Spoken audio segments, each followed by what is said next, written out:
So although we might look at the war in Ukraine and think, how long can this last? From Moscow's point of view, the real question is, how do we make sure we're ready for the next one? Because in September 2024, during a speech at the Eurasian Women's Forum in St. Petersburg, President Vladimir Putin gave a speech that stirred up quite a bit of attention. He praised government efforts to support women in balancing two big things: having successful careers while also being the cornerstone of big families. And he didn't stop there. He joked that Russian women can pull all that off without breaking a sweat, staying beautiful, gentle, and charming the whole time. But behind the lighthearted tone was something more serious, another push from the Russian government to fix what they see as a growing crisis: a dangerously low birth rate. Officials have been sounding the alarm, trying to frame parenthood not just as a personal choice, but almost like a patriotic responsibility. They're sweetening the deal too, offering up money and benefits to try and convince people to have more children. Right now, Russia's fertility rate is around 1.4, which is well below the 2.1 mark needed just to keep the population stable. And while this issue has been brewing for a while, it's become especially urgent because of rising deaths among young men, many of them tied to the war in Ukraine. Earlier in the year, one lawmaker made a pretty bold statement. He said that just like Russia launched a special military operation in Ukraine, the country now needs a special demographic operation at home to secure its future. That basically means encouraging people to have more babies, and fast. So, what's the plan? Well, in some regions, if you're a full-time student and become a new mom, you'll get financial support. In Moscow, health officials are stepping up their game by offering free access to fertility testing and treatment options. All of this ties into Putin's larger push for more conservative, traditional values. A big part of that is encouraging young people, especially women, to think positively about big families. One way they're doing this is by introducing a new course in schools for kids in grades 5 through 9. It's aimed at promoting family life and nudging girls toward thinking of motherhood as a noble goal, something to do for the good of the country. But not everyone is buying into it. Some women say the messaging feels too heavy-handed and even a little invasive. Lada Sharmardina, a journalist who works for an independent Russian medical outlet, says that even women who already have kids or want more are uncomfortable with how the message is being delivered. As she puts it, women believe having children should be only their decision. She's been reporting on the government's efforts to spark a baby boom, which also include tighter restrictions on abortion access. And if you look at the data, the concern is understandable. Sort of. According to Rosstat, Russia's stats agency, only 599,600 children were born in the first half of 2024. That's 16,000 fewer than the same time the year before, and the lowest it's been since 1999. Government officials have been worried about this for a while, but lately their tone has gotten a lot more urgent and, honestly, a little intense. For instance, the health minister in the Pomorsky Krai region said earlier this year that people can't use a busy career as an excuse for not having a family. He even suggested that they could squeeze baby making into their work breaks. A few days later, another official, State Duma Deputy Zhana Ryabtseva, suggested that 18 and 19-year-olds should consider starting families, saying student families are the best because they grow together through life. To help make that happen, the regions of Karelia and Chelyabinsk have set up programs that pay women under 25 who are full-time students a lump sum if they have a child. In Karelia, that payment is the equivalent of about $1,500 Canadian. But in Chelyabinsk, the payout is nearly $15,000 Canadian, money that can be used for housing, education, or medical expenses. And then there's the fertility testing. In Moscow, a new program has started offering women between 18 and 40 the chance to get their fertility checked for free. It involves testing for something called anti-Müllerian hormone, which helps measure how many eggs a woman has left. If a woman's results show a low ovarian reserve, she might get follow-up options like freezing her eggs. Shamardina thinks offering free fertility checks is actually a good thing for women who are planning ahead, but there's a catch. The way the rollout happened left a lot of people annoyed. Women started receiving unsolicited messages from the Moscow Health Department inviting them to take the test, which sparked backlash on social media. Some women said they felt like the state was treating them like baby factories. One even compared the situation to The Handmaid's Tale, where women are forced to bear children for a ruling class. Shamardina says the big issue is trust, or lack of it. People in Russia, especially women, just don't trust the government when it comes to personal stuff like reproductive health. One young woman in Moscow shared her experience after receiving an invitation for testing. She was livid, feeling like her privacy had been invaded. She didn't want to be named since criticizing the government in public can be risky, but she told CBC that the whole thing felt pushy and unwelcome. In her view, family planning is already a delicate subject, and the government piling on pressure to have kids while also criticizing career-driven women just makes things worse. And this isn't just about birth rates, it's about the values Russia wants to promote. While the country's fertility rate is actually higher than some Western nations like Canada, Putin believes Russia's survival, especially its ethnic makeup, depends on women having at least 2 kids, preferably more. He pushed this idea for years and has even celebrated families with huge numbers of kids. There's a Russian award called Parental Glory, which goes to families raising 7 or more children. One couple, Lilia and Maxim Sirapyatova, received it in 2019 for raising 9 kids, and they've since had 2 more. When CBC reached out to Lilia, she said having kids is a duty. Without people, there would be no state, she said. So to have people, we need to give birth. In 2022, Putin brought back an old Soviet-era title called Mother Heroine, an award for women who have 10 or more kids.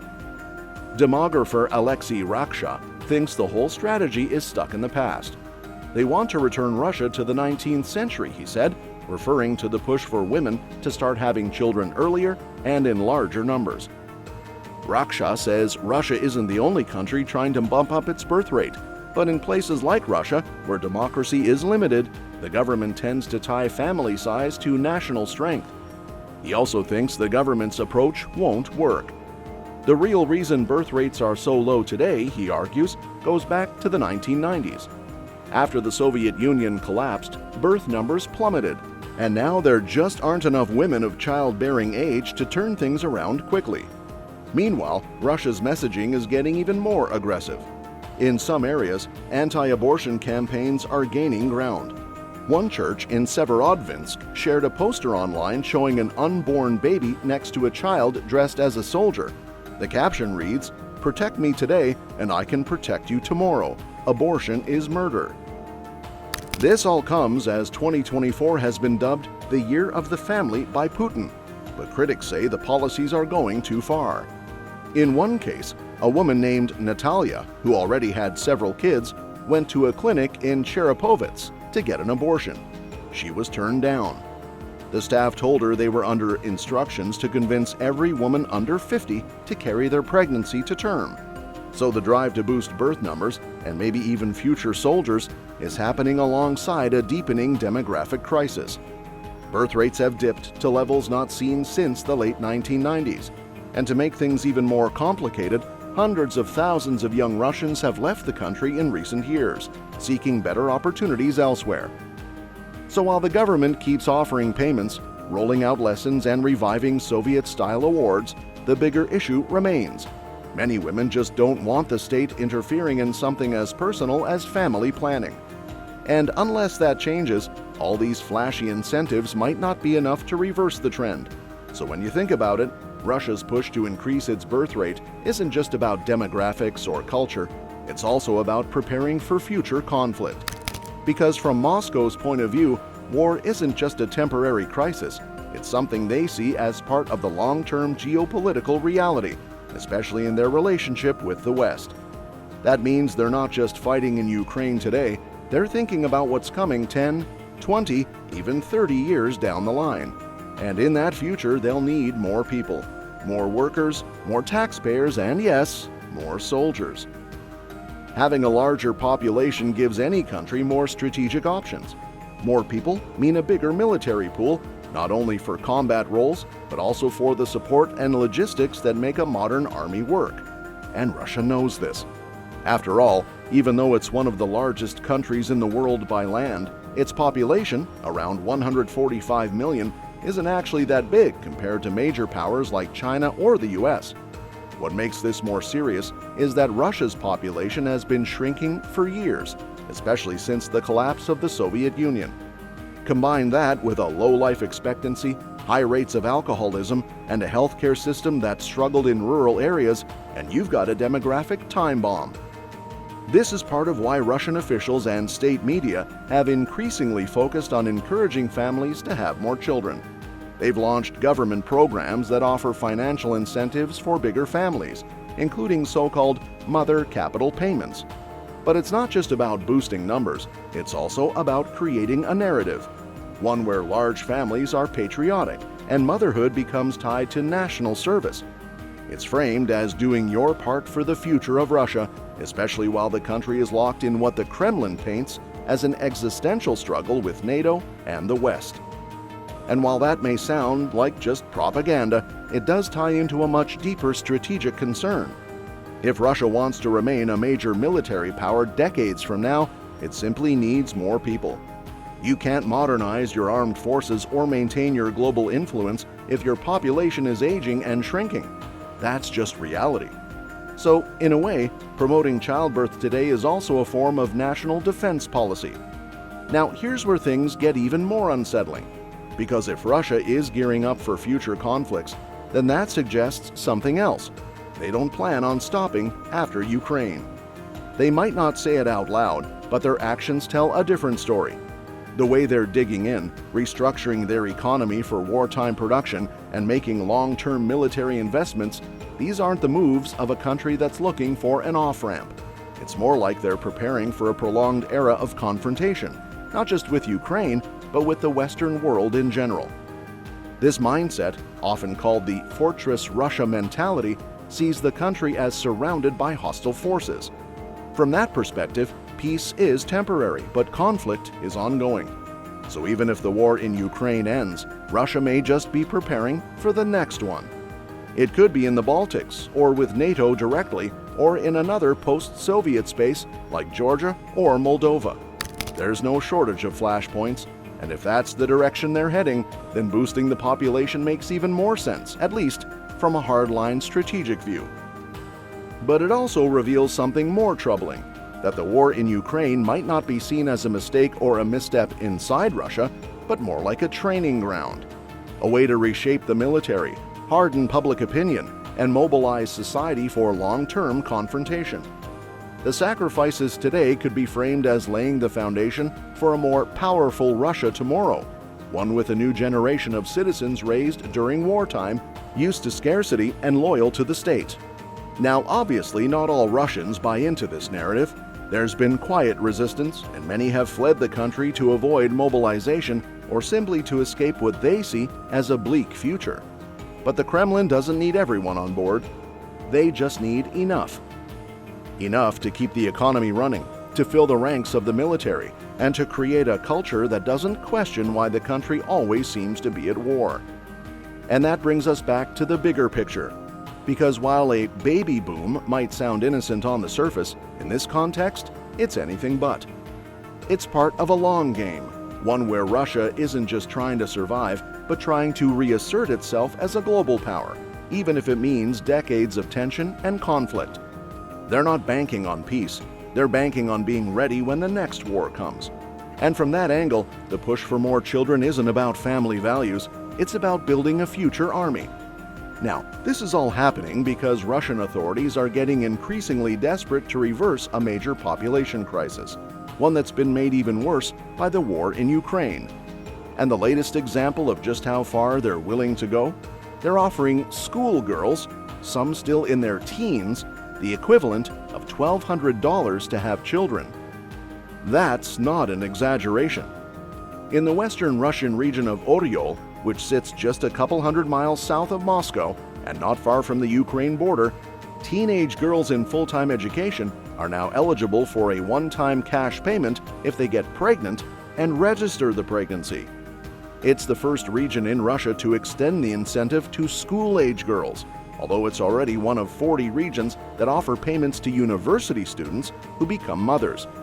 So this isn't just some random local decision. It's very clearly part of a broader national strategy. The Oriol region's governor, Andrei Klitschkov, put out a statement about it, confirming that the changes apply to girls studying full-time in general education, vocational, and higher education institutions. He even updated a previous 2024 decree to include younger students under this policy for 2025 to 2027. Once the policy caught public attention, thanks to some sharp-eyed journalists on Telegram, Klitschkov tried to downplay it, claiming it was being sensationalized. But then he admitted he was simply following orders handed down from Moscow. According to him, this was all based on a directive from the Russian Ministry of Labor that provided recommendations for how regions could boost their birth rates, especially if they wanted to qualify for federal funding to do it.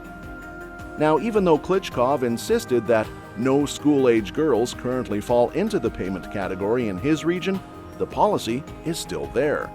It's on the books, which tells you a lot about where Russia's head is at right now. This isn't just about social support, it's about boosting birth numbers as fast as possible. And when you consider that Russia has reportedly lost 250,000 soldiers in the meat grinder of the Ukraine war, the urgency becomes a little easier to understand. They're not just trying to stabilize the population, they're trying to replace a missing generation. Because the numbers are bleak. Russia's birth rate is down to about 1.42 births per woman, which is way below the replacement level. Combine that with high mortality rates, a shrinking workforce, and hundreds of thousands of war casualties since 2022, and you've got a full-blown demographic crisis. The World Bank's data doesn't lie, and neither do the empty classrooms and villages across Russia's heartland. And President Vladimir Putin? He's made it very clear that he wants Russian families to have 3 or more kids. He's gone so far as to label child-free lifestyles as an extremist ideology. So while the West debates reproductive rights and personal freedoms, Russia is pushing hard in the opposite direction, paying people to have children and clamping down on anything that might discourage them from doing so. But here's the thing. This isn't just about family policy or cultural values. It's deeply tied to how Russia sees its future. Because even though they're locked in a brutal war in Ukraine right now, they're already thinking about the next one. This push for more babies isn't just about repopulating rural towns. It's about ensuring Russia has the manpower to keep projecting power over the next several decades. In fact, from the Kremlin's perspective, the war in Ukraine might not even be the main event. It's just the beginning. They're already planning for a long-term confrontation with NATO, the West, and anyone else who challenges their sphere of influence. And to fight a future war, or just to sustain one, they'll need bodies. Soldiers, engineers, doctors, factory workers, a bunch of people who were born during this exact moment in history, when the Russian state is practically begging its citizens to have kids. It's no coincidence that Russia is also restructuring its economy to run in a kind of semi-permanent wartime mode. They're pumping money into weapons production, expanding military training programs, and promoting patriotic education in schools. Everything is being geared toward a future of sustained conflict. So although the war in Ukraine dominates headlines now, it's entirely possible that the Kremlin views it as a training ground, a way to harden its population, test its weapons, and prepare society for what's next. And that's where policies like the one in Oriol start to make even more sense, at least if you're thinking like a Russian military planner.